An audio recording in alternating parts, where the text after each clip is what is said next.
কলিয়াবৰত 100% উত্তীৰ্ণৰে উজলিল শংকৰ আজানপীঠ উচ্চতৰ মাধ্যমিক বিদ্যালয়।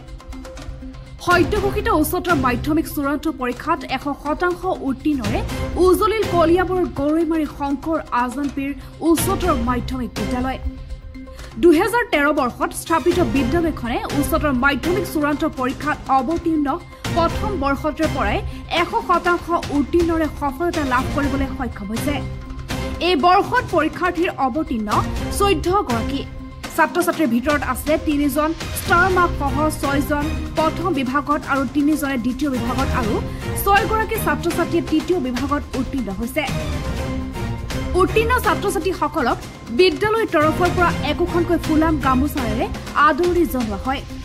উল্লেখযোগ্য যে আন কোনো বিদ্যালয়ত আসন লাভ কৰিবলৈ সক্ষম নোহোৱা ছাত্ৰ ছাত্ৰীসকলক শংকৰ আজানপীঠ উচ্চতৰ মাধ্যমিক বিদ্যালয়ত পাঠদান কৰিবলৈ সুবিধা প্ৰদান কৰিছে বিদ্যালয় কৰ্তৃপক্ষই। বিদ্যালয়ৰ এনে সফলতাত উৎফুল্লিত হৈ পৰিছে এতিয়া অভিভাৱকৰ লগতে বিদ্যালয়খনৰ কৰ্তৃপক্ষ।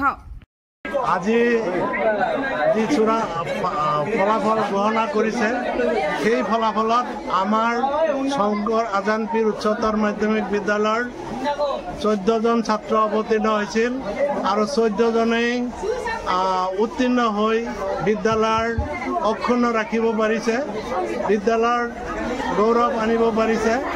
সেইকাৰণে সকলো ছাত্ৰ ছাত্ৰী যিসকল ছাত্ৰ ছাত্ৰী অৱতীৰ্ণ হৈছিল তেওঁলোকলৈ মই মোৰ আন্তৰিক ধন্যবাদ জনাইছোঁ। লগতে আজি ধন্যবাদ জনাইছোঁ এই ছাত্ৰ ছাত্ৰীসকলক যি শিক্ষক শিক্ষয়িত্ৰীসকলে ভালকৈ অধ্যয়ন অশেষ কষ্টৰ বিনিময়ত আজি যি ফলাফল ঘোষণা হৈছে এই ফলাফল নগাঁও জিলাৰ ভিতৰত যথেষ্ট ভাল হৈছে।